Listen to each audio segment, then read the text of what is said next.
Welcome to Hopscotch-N-Jacks, a podcast where we take our inner child back to school to unpack and unlearn the lessons that shaped us to better ourselves and our futures. I'm Caryn. And I'm Justis. Let's go.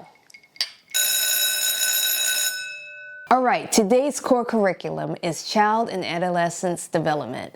But before we get into that, let's get into who we are and what we are aiming to achieve with Hopscotch-N-Jacks.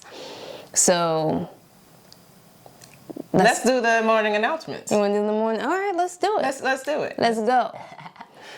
Okay, so Senior Digital Art Director, Photographer, and more, Justis has signed on to co-host a new podcast. Hey, that's you. That's me. Hi. Justis left Atlanta for LA to pursue her career in dance. After dancing for over 10 years and working with some influential artists, just a little influential, a little missy. She pursued her passion in digital arts as a designer that has morphed into mixed media and content creation for social platforms. She's also not that bad behind the lens, capturing moments and continuing to elevate her skills one click at a time. Justis, this podcast is about the inner child. Mm-hmm. Are you a therapist? You're not a therapist. I'm not a therapist. I've had some therapists. Yes. Yes. And so no, I'm not a therapist. So don't be asking me any therapist type questions. But I do have an inner child that I connect with. So, boom. I think I can qualify. I can do this. Yes, I agree. You know what I mean? I agree. Before we get into deep though, maybe you want to tell your story. Tell my story. What's your story? For the morning announcements. Oh!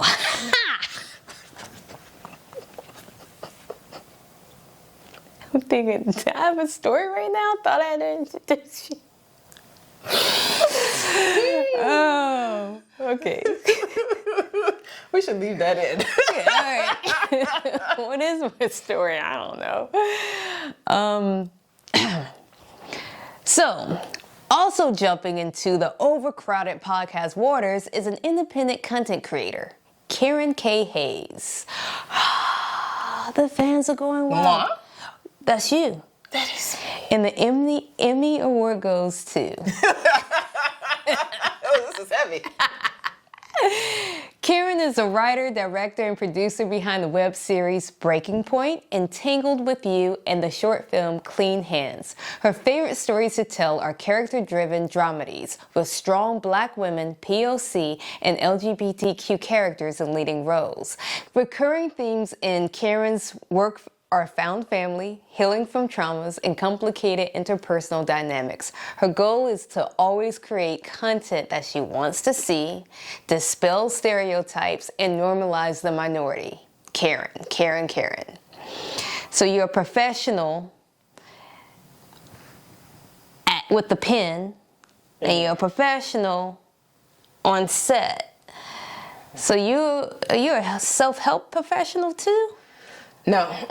No? I have not checked that one off yet. No, not yet. I have no intention of actually doing that. But I'm not a self-help professional. I am someone who seeks help from professionals.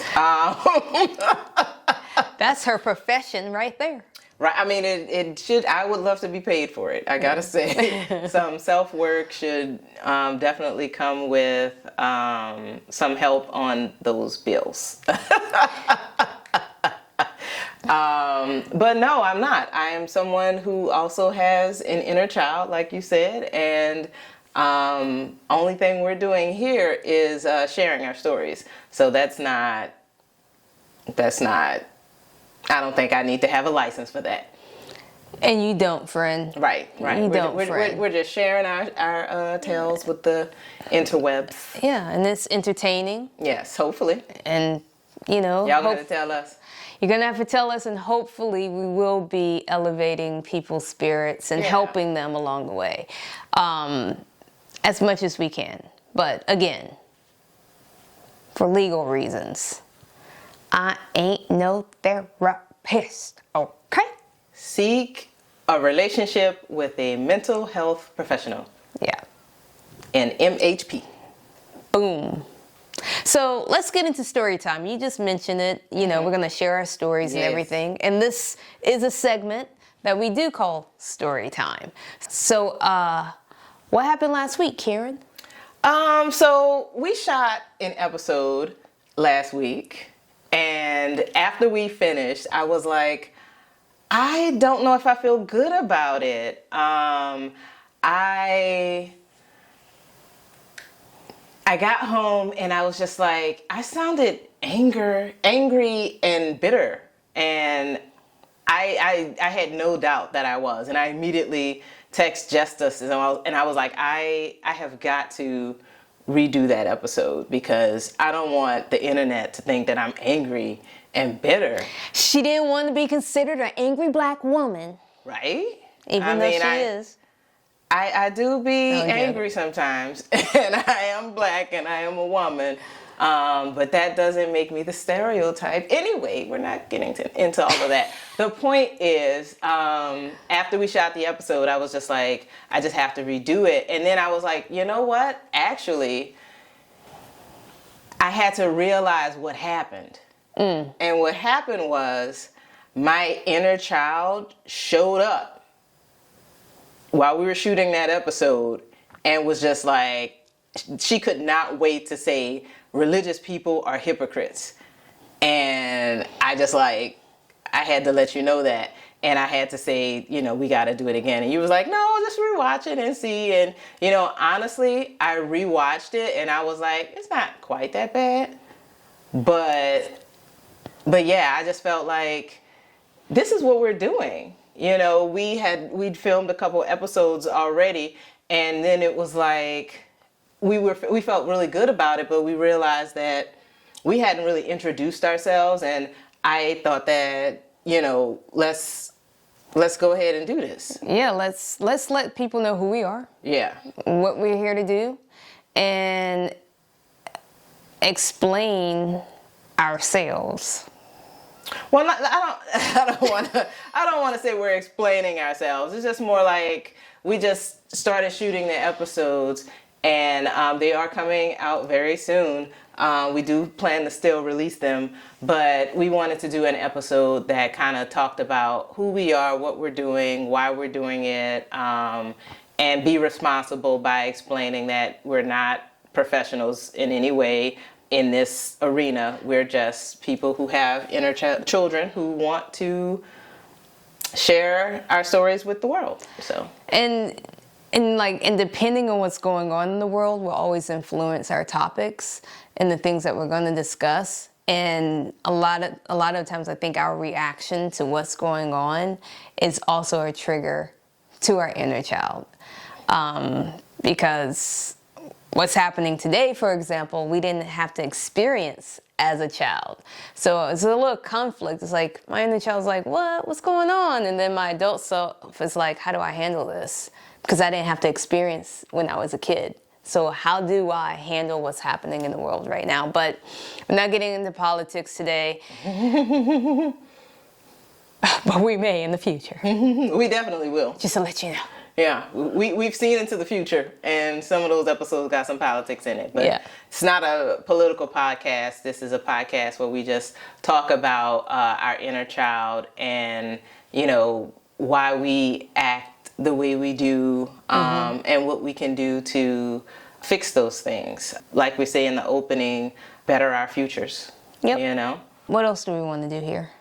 Oh, we want to tell the people that if they have a story about healing your inner child, the work that you've done or the revelations that you've had, write into hopscotchnjackspod at gmail.com with story time in the subject, and we may share that on the show.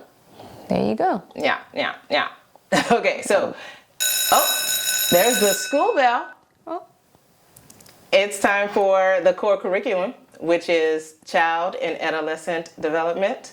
Justis, you want to lead us into this? Yeah, so basically, I'm going to really explain what the inner child is and the purpose of the pod. I mean, we kind of explained the purpose, but we're going to dive into it a little more deep, you know. So pretty much the inner child represents the emotional, playful, and vulnerable parts of yourself that was shaped during your early years. It carries your memories, emotions, wounds, and joys from childhood, influencing how you experience the world as an adult. So for myself, after moving to LA, I started noticing the little things, like how certain streets felt eerily familiar, or how the rush of the city life stirred a quiet anxiety in me that I didn't realize I had, or how small moments of rejection hit deeper than they should.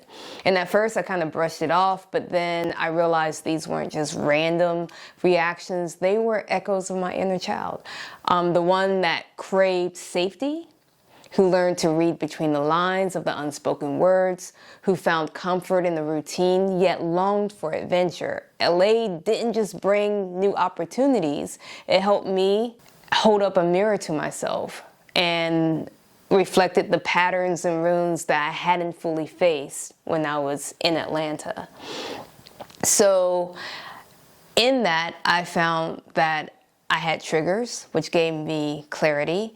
And in that discomfort, I found my inner child wanting to be recognized, understood, and finally nurtured. So after connecting with Caryn about, 13 years ago, I would say, we started talking through some of our personal issues that we related back to our childhood experiences. We're both from the South, and we both had to go through some on a different scale, similar experiences, but the end result is we fall parallel to one another in some cases. Or she has better insight on how maybe she handles things than I handle things. But again, it all relates back to our childhood experiences. And so we thought that this show could be a great conversation to have and to share with others. But most importantly, maybe it can help us as we continue to grow in this world as adults, as females, as African Americans, as lesbians, and as creators. So yeah, Caryn, what do you think? I agree with that assessment. That's real. I think that the thing that a lot of people are missing in this world right now, because they say that we are experiencing a loneliness epidemic, that we need community. And I think that that's what we are to each other. And we're having this conversation online because we're sharing it with the rest of the world, our community, hopefully. Hopefully. So. Hi, community. I know you there. Right. And community is a little bit of a double entendre because, we fam and we fam, You gotta do the handshake. No, I do not. I do not like that. I do not like that. For those listening, it's that thing when you shake somebody's hand and then you wiggle your finger in their palm, and it's supposed to let the other person know that you're part of the gay community. Yeah. And they might be interested in you. Yeah. And I had that happen to me last year. Haven't had it happen to me in years. I've never had that happen to me, and honestly, I'm happy about it because that would be so. I didn't know until you just told me that. Really? So no, when you told me a few weeks ago. But I literally was just like, if somebody had done that to me, my God. I would have It's a safe way of saying it where assault. You're in a room full of people. You don't know how people are going to react if you walk up to the same sex. She just groped my palm. That's my love line. You touching them. You just added a little tingle in there. You know what I'm saying? Don't tickle the pickle. Don't. But yeah, go ahead. Yeah, that's it, my friend. Okay. You know, you don't walk into a room. You know, back in the day, it wasn't a safe place to actually walk into any room and come out. So that was a very subtle way of doing it. It's not subtle. It is subtle. It's not. It's disturbing. I feel like you groped my hand. Well, number one, you were flimsy with your handshake. You gotta. I thought you were trying to do like the, just let me like the little dap you came up with. Oh, you want to do the dap? No, I don't want to. I like doing dap. She likes hand things. Any hoodle. Is that so wrong? It's not. It's not, friend. So yes, where were we? Well, I hope you want to acknowledge your inner child and like what you feel. I don't know where we at. We gotta get back on subject. We are on the subject. Yeah, we were talking about healing your inner child and what it might look like. No, we hadn't gotten that yet. Okay, I'm saying I'm ahead of the game. But that's a good old segue. We just keep going. Yeah, let's go. We're hopped up on an energy drink right now.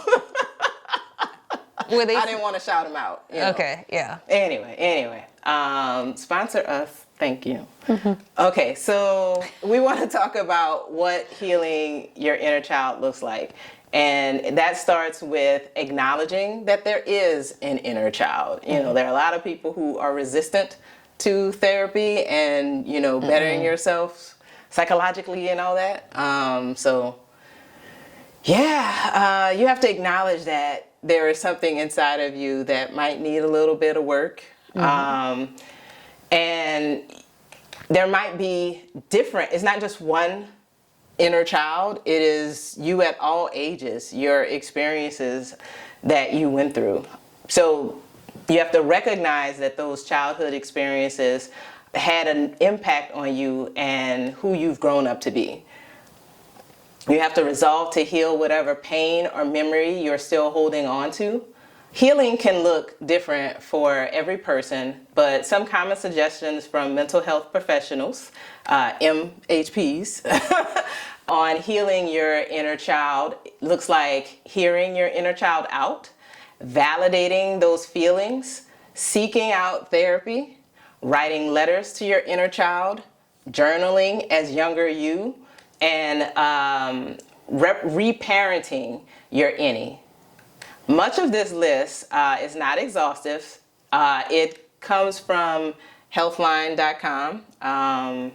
You'll see some links in the show notes. And I want to talk a little bit about the common hindrances to inner child work. Resistance to change. A lot of people go to therapy and they don't seek to fix stuff. They're there because they think they're doing something. As soon as the therapist brings up something that they don't want to hear, that's not me. Right. Otherwise, I don't understand that because you're just wasting money. But anyway, let me get back to this list. You might resist the change. There might be a lack of self-awareness. There could be shame and guilt that you're dealing with. There are even external pressures from friends or family, a lack of support from your friends or family, your circle, your bosses, your co-workers, society at large. I got this list from recoveryways.com. Again, check the show notes for things like that. Boom. We'll have some links for you to check our site, where we have cited our sources. How does that look like for you? Did you experience any of those things, like resistance to changing? I never experienced resistance to changing, but I did experience like trying to understand, why am I responding in this manner? Why did that tick me off? Or why did I put myself, I think I started healing my inner child out here in California when I went through a traumatic situation a few years back. And in that situation, when I was seeing a doctor, they were explaining to me that the environment I was in wasn't safe and it's not normal. Like, the question was, why didn't you just leave? I was like, what are you talking about? This is how it works. This is, if you get disrespected, you get disrespected. If, you know, but you don't expect for it to escalate to where there's physical harm. Right. And so that question stuck to me. Like, I'm trying to figure it out for myself. And, you know, my mom was out here to help me through it, but sometimes I didn't feel like she was helping. And she was judging, and then it all clicked. And I remember we're driving on Wilshire, and I was driving, and she's like, why would you put yourself through it? I was like, because that's how I grew up. You know, it's like, you taught me that even in fear, or even if you hurt me, I still run to you. You know what I'm saying? You're the one that's still going to give me the love. You're going to still protect me even when you're doing the harm to me. You know? So, and in this industry that I was in, there's a lot of verbal and physical and emotional abuse, but because I wasn't strong enough I noticed it, but I wasn't mentally like, I'm going to walk away from it. Right. I'm going to leave. It's like, oh, this is just how it is, you know? And I know that because I grew up in a house that's just how it is. Right. And when I realized that we did have a conversation, and she had a lot of inner child healing to do for herself. And we do. Because we all have one. We all have one, even your parents. And, you know, I send her self-help podcasts, and, you know, we'll listen to them together. And and listen, we're still human. We're still going to have our moments. You know, it's like, just because you're going to see a therapist, or you're into your self-help books, or you're reading and you're going to events, or you're watching us, it doesn't mean that you're not going to slip and go back to that mind frame that this is normal. But I had to address it, and I had to re-teach myself and my inner child that this isn't okay. Now make sure you remove yourself from those situations. Yeah. I thank you for sharing that with us, friend. No problem, friend. Appreciate that. The thing about inner child work is that you absolutely have to recognize some of the work looks like recognizing the pattern. Like noticing, you know, sometimes what you're attracted to. Like, and then figuring out why that is. Like, if you're attracted to someone who is a little bit toxic, sometimes that is because it's something that you experienced as a kid, and you find comfort in that. And when you are parented in that way, sometimes it just feels natural for you to experience or expect love to look like that. Because essentially, your parents, the people you grew up with, taught you what love is.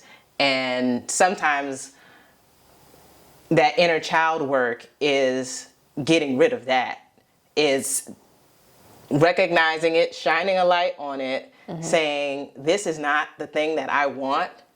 Even if I find comfort in it, I have to figure out how to exercise that from your body, from your expectation. You have to recognize that that thing that is compelling you is repelling healing. You want that thing is not good. You have to, like I was saying, the seeking out the therapy. You need to have a community. You need to be very self-aware, recognizing that you are the one who is in control. Figuring out why you want that thing is the work. It's the work, and it's also when you're acknowledging and when you can pinpoint the core, understanding the core, right? And you're going in with it. That extra step that most people don't take is confronting the individual or the situation. And let me tell you, sometimes you can't confront that person. Yeah. You know, and I'm not saying that you have to do it all the time, but I was able to confront my mom, you know, in my situation. I'm sitting in the car driving. When she's going in, my inner child just went off. Because of you! Like, I yelled. Tears are growing down, like, just flowing off my face. Like, I am like... And I knew it wasn't me talking. I felt myself as a 6-year-old, 7-year-old, 8-year-old, you know, 10-year-old, the different phases of my life. I felt all of those come out at the exact same time. And I also had to come to an understanding that she had an inner child that needed to be healed because she was raised in circumstances that she didn't know why she was making the decisions that she was making as an adult and didn't heal from her childhood trauma. Right. You know what I'm saying? So I couldn't put all the blame on her because I know there's generational pain that and trauma that we're all trying to heal from.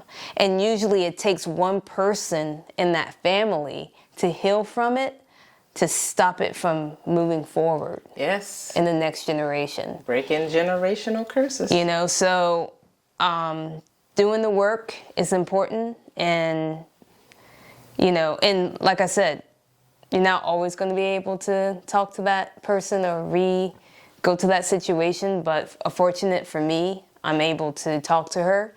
And she's able to acknowledge that she slipped. Absolutely. But she can acknowledge that as well. Yeah.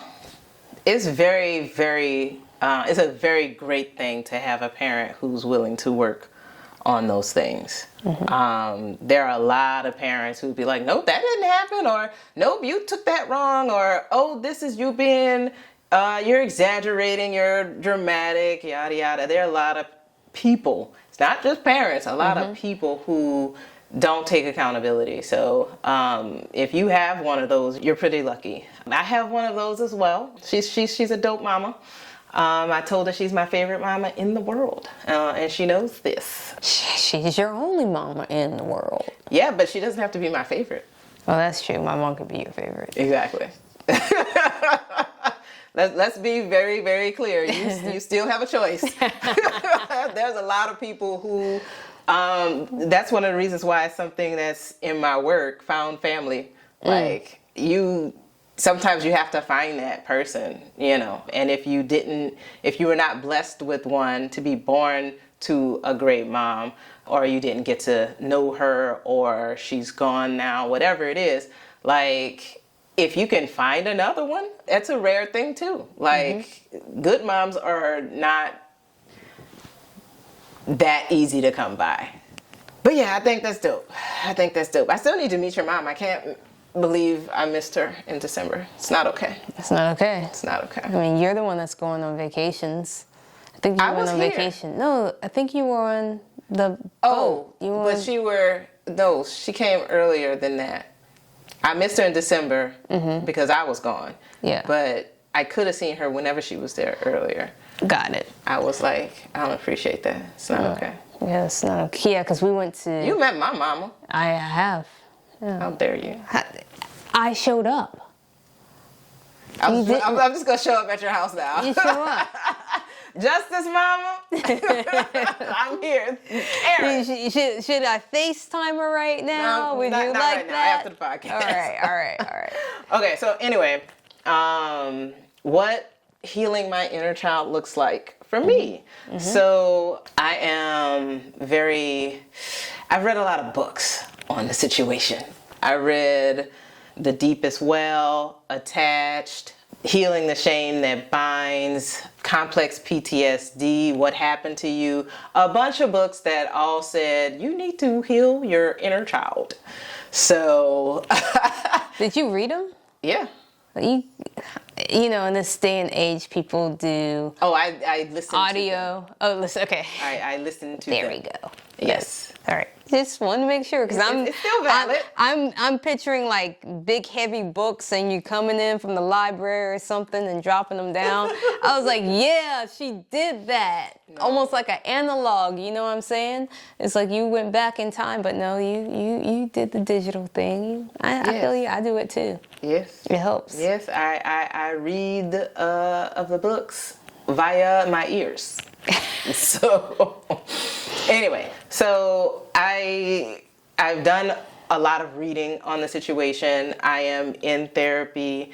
I am hugging my inner child every morning. She likes hugs. I do the work to figure out what it is that happened to me. I'm doing a lot of the work internally, meditating.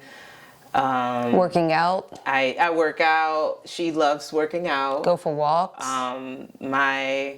We go for walks. We dance and sing. We are a team. All of us, because, you know, again, I'm talking to the young me, the 4-year-old me, the 7-year-old me, the 10-year-old me, even the 21-year-old me. Like, yeah, the 30-year-old me. Exactly. There are things that happen that went unprocessed, and a lot of inner child work is processing those events. So, yeah. It's a lot of processing, but we are doing the work and we're making it happen. Yep. Captain.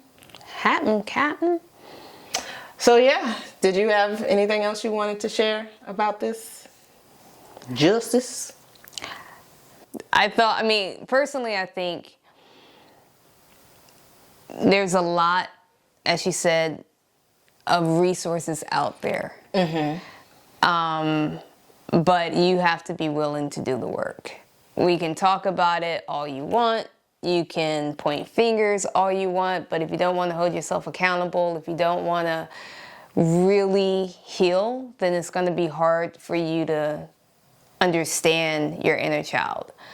I think sometimes people hold on to the pain of their inner child and knowing that they're doing it. And I haven't quite understood that, because sometimes you can get triggered as an adult by a situation, and that pain that is associated with it from your past creeps in, and your response as an adult probably would be like, oh, it's not a big deal. But that pain from your inner child will make you blow it up and turn it into something that as if it's happening to you all over again. And I've noticed, some friends, some family, it seems like they're choosing to hold on to that pain because they're smart enough to know that, okay, this is what it's associated with, but they just don't want to let go. And it's like, so you never know around those individuals, like what's going to trigger them, because it's like you can just make a joke and it'll be like, you used to say that when you were a kid to me, and I'm like, okay, I'm sorry about that. I said that? Okay. And then tears start coming down their face, and it's like, oh my God, I'm sorry. And it's not even, it's like I was a kid. Forgive that kid. Forgive that dumb kid that was rude, That's not something I choose to say or do now as an adult. But it's one of those things that you never know what you've done as a child that affect people in their adulthoods. Yeah, that's really tough to have to navigate. other people's emotions like that. And it's work. Yeah. I'm sure it's exhausting. Yeah. Yeah, I think that it's very real for people to hold on to the pain, because again, it goes back to comfort. For some reason, people, and it's not really for some reason. I think it makes sense when you think about the other thing that I love about inner child work is that even sometimes, though it can be hard, it gives you insight into other people and what they might have gone through. Not in terms of the events of their childhood, but it gives you, like, if you went through that and nobody knows, what did they go through that nobody knows? Exactly. It's just like, one of the things that I'm doing, I don't think that I'm doing it for my inner child. It's just something I'm doing for my life. And I do think that helps my inner child is also I read a lot of Buddhist things. I listen to like 10% podcasts, like 10% Happier. And, I do meditations, and I pull up the meditation apps, and I do, a lot of that type of stuff. And with that Buddhist work, there's like a practice called metta, or loving kindness. And it is where you think of somebody that you might have problems with, and you wish them well, and you hope that they are safe and all this other stuff. And if you're doing that, it makes it much harder for you to hate them. Yeah. That's good, actually. Yeah. Yeah, I've heard, like, kill them with kindness is kind of like that. Or not, Kill them with kindness is kind of like that, bless you when you actually mean fuck you. Yeah. That's killing them with kindness. But, like, forgiving them or forgiving the situation, that's pretty much what I meant. It's empathy for the other person. Yeah. It gives you empathy for that person. And like I said, it's just harder to hate somebody when you not feel sorry for them, but you are wishing them well. You can't do that genuinely and genuinely want them to be hit by a bus. Those are hard things to hold at the same time, I just imagine like a bus going, that's messed up. Thanks for putting that vision in my head. I didn't do that. That's you. That better not be me. I better not be in those streets. I would not be here. I better not be in them streets. Clear. Part of the inner child work is saying, hey, knowing when to quit them. Knowing when to quit them. That is part of the inner child work for when to love them.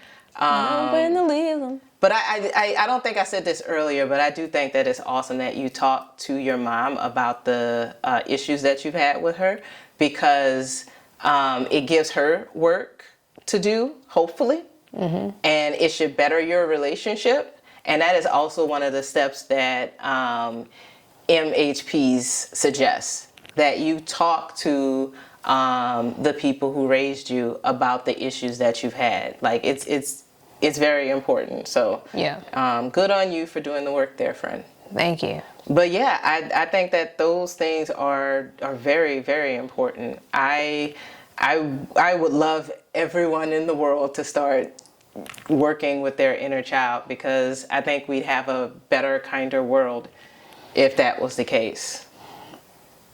You disagree? You look. No, like... I 100% agree. When you agree with you, and when you were saying that, it was just a flashback to something I saw on the news, and I didn't get into that today. But yeah, I was like, yeah, no that politics today. Yeah, I was just thinking that person needs to work on his inner child. He misses his daddy didn't love him enough. A lot of people's daddies did not love them enough. Mm-hmm. That is some real talk. Yeah. I hear the bell again. The bell. Is it the bell? Is it the bell? So it is after school. And after school, we take a dip in the pool, which is really off the wall. Something, play basketball. So after school, we're gonna do our time capsule.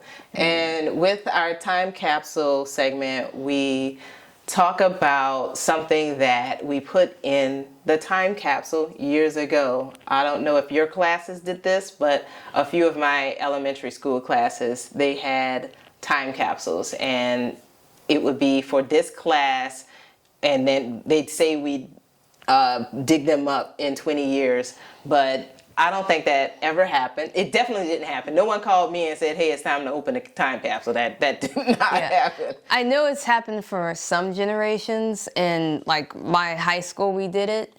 I never experienced digging up something, and I know I've been out of high school for 20 years, but I also visited my high school recently, and it looks like a 2-year college campus. So wherever we dug it, I hope they dug it up and moved it and everything, because if not, then it's either, I don't know what's going on with it, but I'm going to pull out something that connects to me as a kid and as an adult, and that's going to be my Converse sneakers, and along with my calligraphy pen.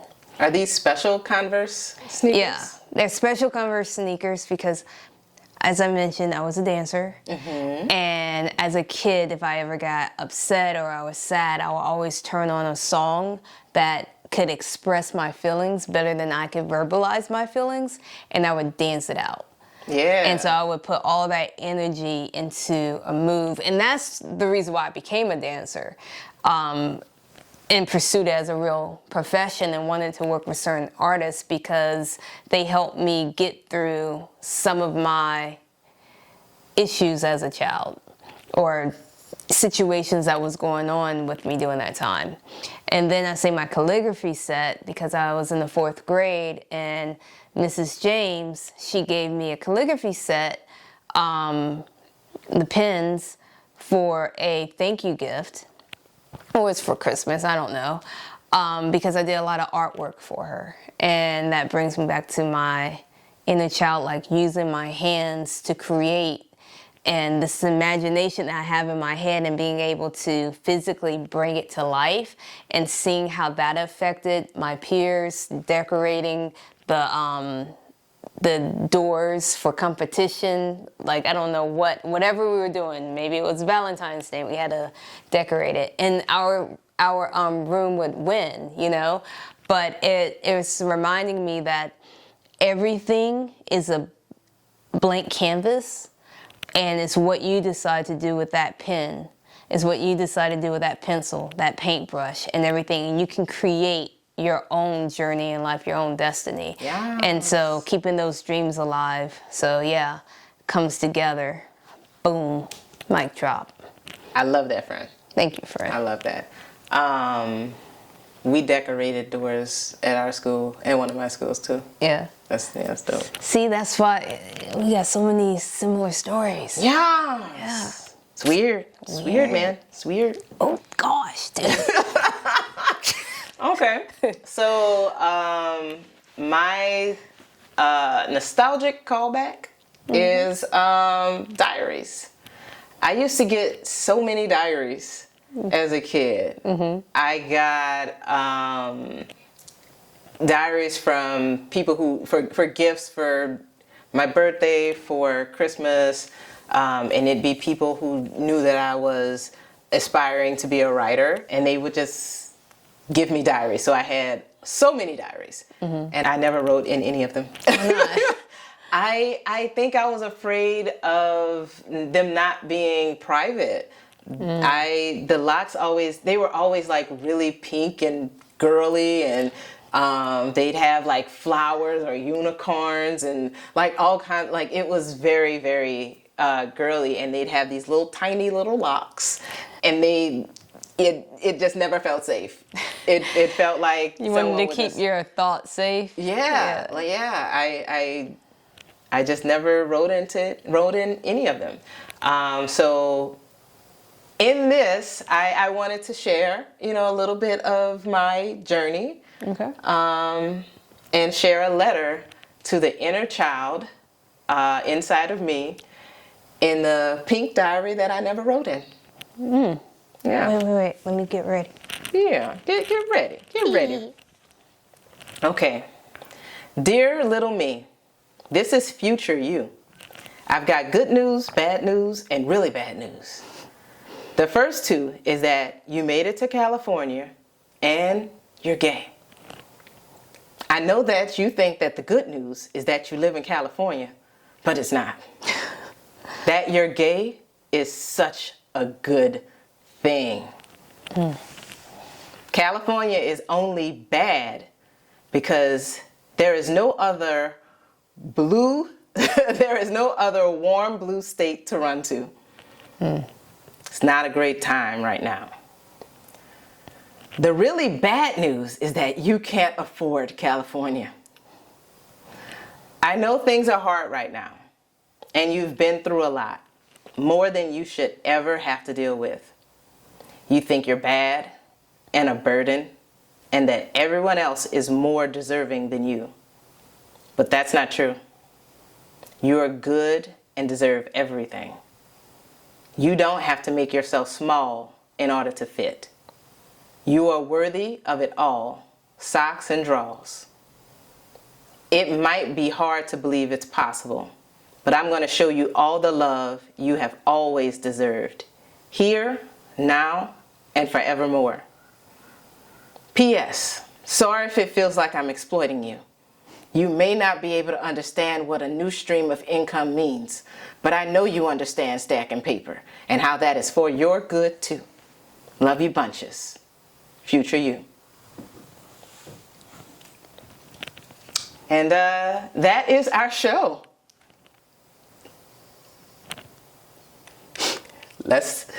Don't cry. Can I get a moment? You can have the moment. You can't just drop that and then be like, let's move it on with the show, people. Yes, I can. Wow, how long did it take you to write that to yourself? Maybe about 10 minutes. 10 15. minutes? Have you been wanting to share that?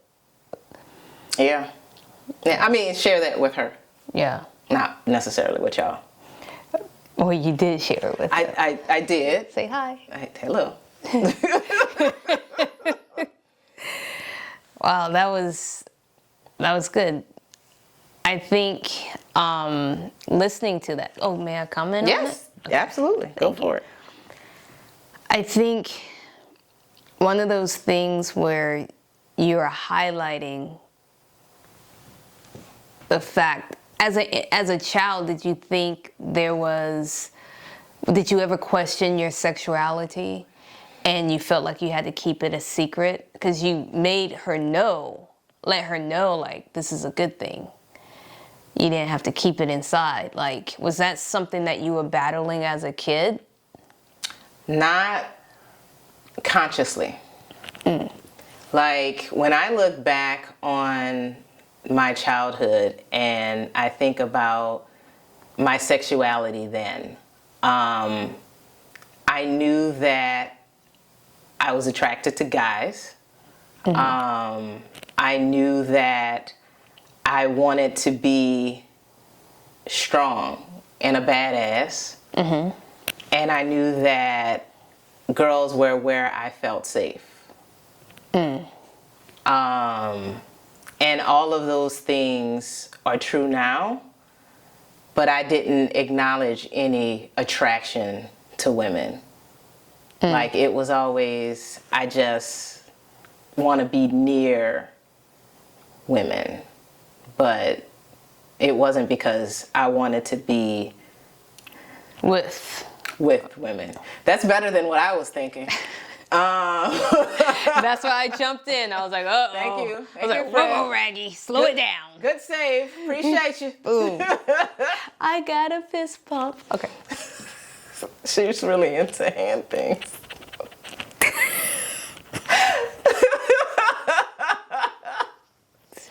But anyway, what you're saying is true though, because like in the episode that the folks will see later, when we were talking about religion, I shared the story about how when I was 12, I heard the sermon against plugs and sockets. And to me, that was like, oh no, that's not a good thing. I can't, no parts of that. No, I don't want that. Like, that was a fundamental memory, you know? And that's doing the inner child work, because a year ago, 2 years ago, I definitely would not have pinpointed that as a pivotal moment. Yeah. But I remember what the dang CD looks like. You know what I mean? Yeah. Like, and I haven't seen it in 25 plus years. Like, that is, you know, something that I'm still working through. And yeah, I could get into the religion of it all, but I think that that was something that I was repressing for a long, long time, because I was way into Marissa being bisexual on the OC.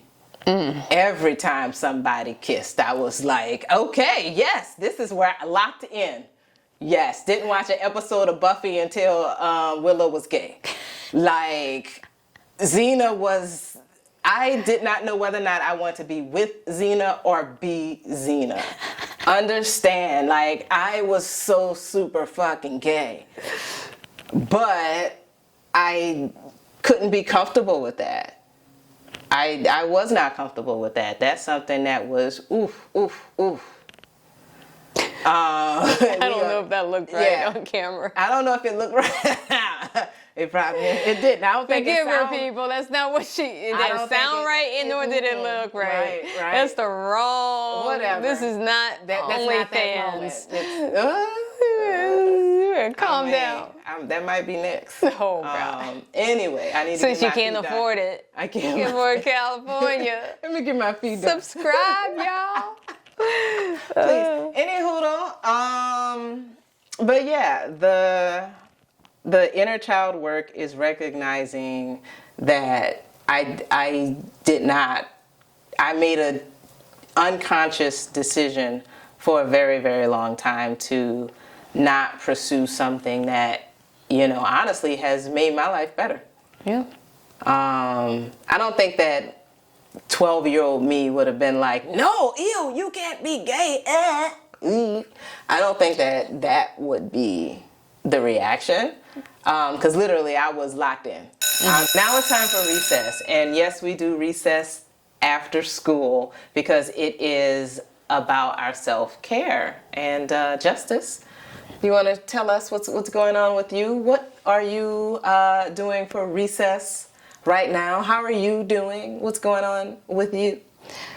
Well, I mean, you know, I like to meditate. I do some hikes every once in a while, but, you know, I'm making a move, you know. Well, that's the big news. That's the big news. I closed the deal. I signed the documents. I gave them my money. They have the money. They have the money. Can't get it back now. And I'm moving into a place that I'm going to be able to focus on my serenity. Yes. You know, leaving, you know, here it's gonna look different. So the studio's not gonna be, you know, the studio anymore. But you know, finding peace and removing yourself from toxic environments or mentalities that you may not have known about. You know, my inner child was crying out for a few. And now it's time to celebrate. I mean, it's a cool thing. It's growth. You know, there's nothing wrong with it. Yes. It's just what it is. Yeah. I mean, I think it's really good, and I think this is going to be really great and healing for you, my friend. Yeah. I'm excited to see how your journey continues. I think that this new place is going to be just what you need to focus on you and what you want for you. Yep. Yeah, I think it's going to be dope. Thank you, my friend. Yeah. So what about you? What are you doing for self-care? Self-care. I need to find some real good self-care. Right now, I'm really not good at self-care. I'll be honest with you. I did last year. I told myself I was going to take myself on dates. I might have gone on like 3 or 4. So I need to do better at that, especially right now. We have been both looking for our own places. I have a roommate now, and I'm looking to go Solo? I'm looking to go solo and get my own place. And the struggle that I've been having is LA is the offerings here are very expensive for very little space. And going from a 2-bedroom where I have a lot of space with a lot of furniture that's newer, I don't want to get rid of anything, and yet I don't want to live in a place where I have to squeeze between my bed and the dresser, you know? So it's been real hard, and I found a place going up in my budget and found out that there was a place that I loved. I walked in and was like, yes, this is it. It was reminiscent of where I currently am, but different, and they offered better amenities. And unfortunately, the special that I thought was the actual rent, when the second year of the lease begins, they will have the opportunity to raise the rent, and it won't be based on what special they gave me for this year. It would be based on what's on the lease, which is $250 more than what I would be agreeing to pay.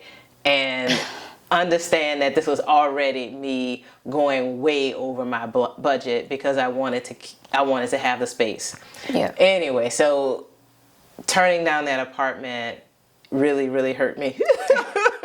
It really hurt me. So I need to go find some self-care that doesn't involve substances. I'll be honest. That's the real deal, Holyfield. We'll go out dancing one night. Yeah, we should. It'll be a minute, but yeah, we should hit some place up. But you're gonna be moving this month and next month, probably. So I'm working on some projects and everything like that. So we gotta I have to find time for some self-care, but yeah, I have to figure out what it is first. You find it. I'm sure. Yeah. Anywho, we appreciate that you stuck around. If you stuck around this long, we appreciate you giving us a shot. We look forward to bringing you more episodes. We want you to make sure you check out the show notes for links to our sources. We have cited some sources, and we will continue to do that. And find us, please, on Instagram, hopscotchnjackspod. You know what I mean? And we'll be on Blue Sky soon and other platforms as well. If you want to know who we are directly, you can follow us at Caryn Got This and at Art of Justice with an IS, TIS, emphasis on the is.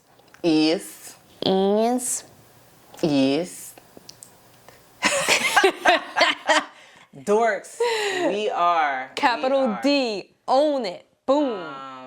Orcs. Orcs. Anywho, though, we appreciate you. Please share with the class, the world, that is, and remember, if you have a story to tell, email us again at hopscotchnjackspod@gmail. Put in the subject title, story time, and share your stories about your inner child, and we may be able to share that on a future pod. So we look forward to doing that and seeing what we can build off of it. I mean, we might even make an episode off of like what we learned from you guys. Yeah, please do. Thank you. Appreciate you. Love you. Deuces. Peace. Pound it out. Boom. Yeah. Yeah. Find us on Patreon too. Coming soon.